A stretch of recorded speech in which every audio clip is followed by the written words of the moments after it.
হয়তো এক জায়গায় বউকে দিল, আর এক জায়গায় ছেলেকে দিল, আর এক জায়গায় এগুলি আসলে ঠিক না। কর্মীদেরও মূল্যায়ন করা উচিত। আমি সেটাই বলতে চেয়েছি আমাদের নেতা কর্মীদেরকে, যে কর্মীদেরও মূল্যায়ন করা উচিত এবং সেখানে সব কিছু নিজেরাই নিয়ে নেব, একটা আর আমার নেতা কর্মীদের জন্য কিছু রাখবো না, এটা তো হয় না। সেই কথাটাই আমি বলতে চেয়েছি। সব প্রশ্ন খালি সামনের থেকে আসে কেন, পিছনে নাই? চান্স পায় না।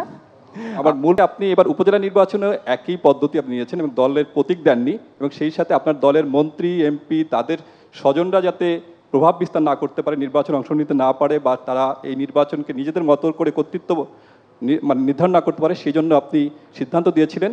কিন্তু প্রথম দফা আপনার ইতিমধ্যে মনের প্রত্যাহার হয়ে গেছে, দ্বিতীয় দফা প্রত্যাহার সম্পন্ন হয়ে গেছে, কিন্তু এই সিদ্ধান্ত দল পর্যায়ে আমরা দেখছি যে অনেকেই মানছেন না, মানে কেউই মানেননি বলা যায়। এক্ষেত্রে আপনার দল কতজন, আপনার কাছে হিসাব আছে কতজন আছে? আবার দুই দফা মিলিয়ে আপনার আছে প্রায় হলো 37-38 জনের মতো আপনার মাত্র।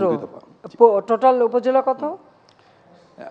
আচ্ছা আচ্ছা, আর একটা হচ্ছে ফ্যামিলি ফর্মুলা কি, পারিবারিক ফর্মুলা কি? নিজে, ছেলে মেয়ে, স্ত্রী, এই তো। তা আপনার একটা হিসাব করেন তো, কয়জন ছেলে মেয়ে আর কয়টা স্ত্রী দাঁড়িয়েছে? এর বাইরে তো আর পরিবার ধরা হয় না। হ্যাঁ, আমি বলেছি এটা, কারণ হচ্ছে আমরা চাচ্ছি ইলেকশনটা, আমাদের কথা হচ্ছে ইলেকশনটা প্রভাব মুক্ত যেন হয়, প্রভাব মুক্ত যেন হয়, মানুষ যেন স্বাধীনভাবে ভোটটা দিতে পারে, সেটাই হচ্ছে আমাদের লক্ষ্য।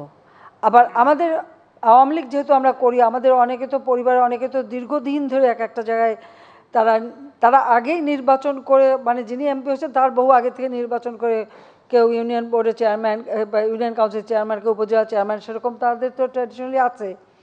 তাদেরকে আমরা মানা করি কি করে?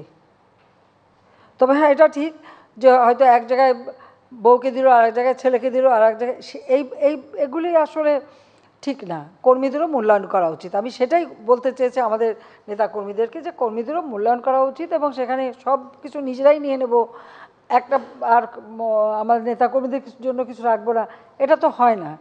সেই কথাটাই আমি বলতে চেয়েছি। আর যেন বেশি প্রভাব না ফেলে, এবং সবাই দাঁড়িয়েছে, ইলেকশন করছে, এবং এটা লক্ষ্যটা হলো নির্বাচনটা অর্থবহ করা। এখন 1, 2, 3 ঢাকায় জমি জিতে নিন 100% ক্যাশব্যাক সহ 20 কোটি টাকার পুরস্কার।